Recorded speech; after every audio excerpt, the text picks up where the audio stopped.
సర్వేపల్లి నియోజకవర్గంలో డ్రైనేజ్ వ్యవస్థను గత పాలకులు అక్రమాలకు వాడుకున్నారని, ఎక్కడ డ్రైనేజీ అక్కడే నిలబడిపోతుందని, డ్రైనేజీ సక్రంగా తీయకపోవడం వల్ల అనేక ఇబ్బందులు ఎదుర్కోవాల్సిన పరిస్థితి ముత్తుకూరు మండలానికి ఏర్పడిందని సర్వేపల్లి ఎమ్మెల్యే సోమిరెడ్డి చంద్రమోహన్ రెడ్డి అన్నారు. ఆయన నెల్లూరు జిల్లా ముత్తుకూరు మండలం గోవిందరెడ్డిపల్లిలో జల్ జీవన్ మిషన్ ద్వారా వాటర్ ట్యాంక్ను ప్రారంభించారు. ఈ సందర్భంగా ఆయన ప్రజలను ఉద్దేశించి మాట్లాడారు. వైసీపీపై పలు ఆరోపణలు చేశారు.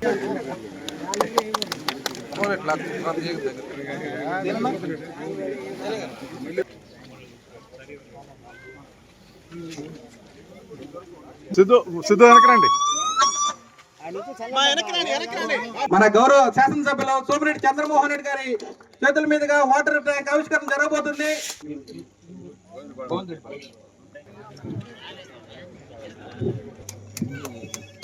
అంతే తప్ప ఇంకేం లేదు. లోపల రైతు వివరాలు. బ్రహ్మదేవం పంచాయతీ గోవిందరెడ్డిపాళెంలో 53,30,000తో డ్రింకింగ్ వాటర్ ట్యాంకర్ ప్రారంభోత్సవం చేశాం. జేజేఎం కింద జల్ జీవన్ మిషన్ కింద లాస్ట్ 5 years జేజేఎం చాలా స్లో అయింది. అది ఇప్పుడు బిఫోర్ 19 డ్యూరింగ్ 19 శాంక్షన్ అయింది స్కీమ్.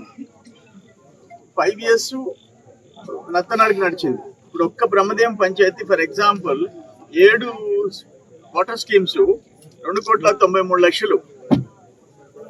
దాంట్లో 3 కంప్లీట్ అయిపోయినాయి, కొరవి ప్రోగ్రెస్ లో ఉన్నాయి.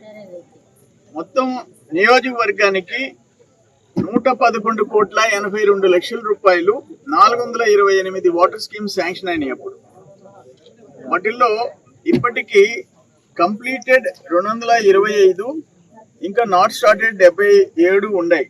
ప్రోగ్రెస్ లో 126 ఉన్నాయి. మరి నేను ఎలక్ట్ అయిన తర్వాత చాలా స్పీడ్ అందుకున్నాయి. స్లోగా ఉండి అన్ని రివ్యూ పెట్టేసి తొందరగా అయ్యేటట్టు చూసాం. ఇక్కడ ఈ బ్రహ్మదేవం పెద్ద పంచాయతీ వీళ్ళు ఒక బస్సు అడిగినారు. ఆ బస్సు అంతకుముందు ఉండిన దాన్ని లాస్ట్ గవర్నమెంట్ ఆపేసింది. పొట్టెంపాడుకి గోవిందరెడ్డిపాళెం వచ్చేది, దాన్ని కూడా నడిపిస్తామని చెప్పాను. ఇక్కడ బ్రహ్మదేవంలో సిమెంట్ రోడ్లు మొత్తము 13, 23 ఇంకా 27 లక్షల రూపాయలు రోడ్లకిను అంగన్వాడీ బిల్డింగ్ శాంక్షన్ చేశాము. అట్లే అన్నదాత సుఖీభవ ఈ ఒక్క ఊర్లో 552 మందికి 1,02,00,000 రూపాయలు. అట్లే పెన్షన్లు ప్రతి నెల 31 లక్షల రూపాయలు 733 మందికి. ఆటో డ్రైవర్లకి 47 మందికి 7,05,000 రూపాయలు ఇచ్చాము. తల్లికి వందనం 88,683 మంది విద్యార్థులకి 88,79,000 ఇచ్చినాము. మొత్తం 2,57,00,000 రూపాయలు ఈ గ్రామానికి సంబంధించిన పనులు చేశాము. వీళ్ళు అడిగేది ఏంటంటే ఈ అర్జీలు ఇచ్చారు. ఆ సౌటి కాలువలు రివర్స్ వస్తున్నాయి, అవి మురిగిపోయి వాసన వచ్చి దోమలు వచ్చి జబ్బులు వస్తున్నాయి, కట్టకుండా ఉంటే బాగుండేది, కట్టి చెడిపేసేసినారు. ఏదన్నా లెవెల్ పెట్టించి మళ్ళీ కాంక్రీట్ ఏమని చెప్పి అడుగుతున్నారు.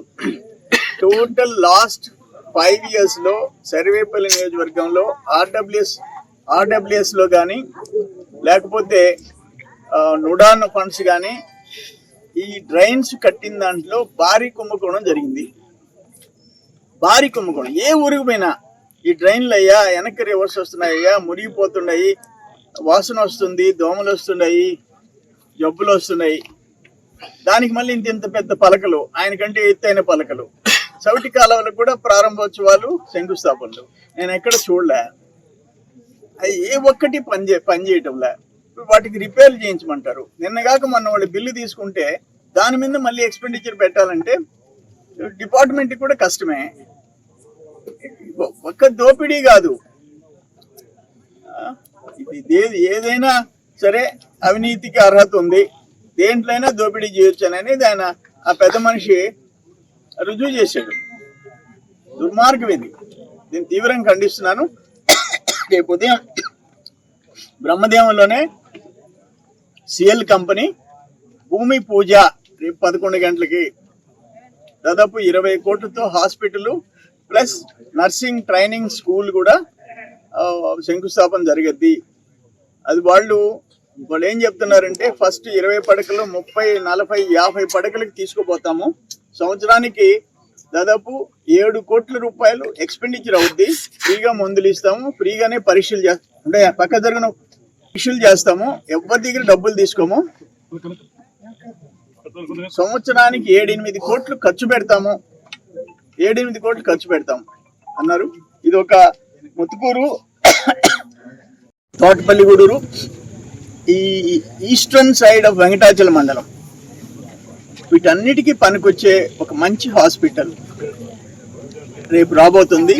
సిఎల్ కంపెనీ అంటే అంతకుముందు సెమ్కార్పు, అంతకుముందు గాయత్రి, ఎన్సిసి సంబంధించిన, ఈరోజు సిఎల్ కంపెనీ ముందుకొచ్చి అంత పెద్ద మంచి హాస్పిటల్ కట్టేదానికి ముందుకు రావటం నిజంగా ఈ ప్రాంత ప్రజలకి అదొక వరం.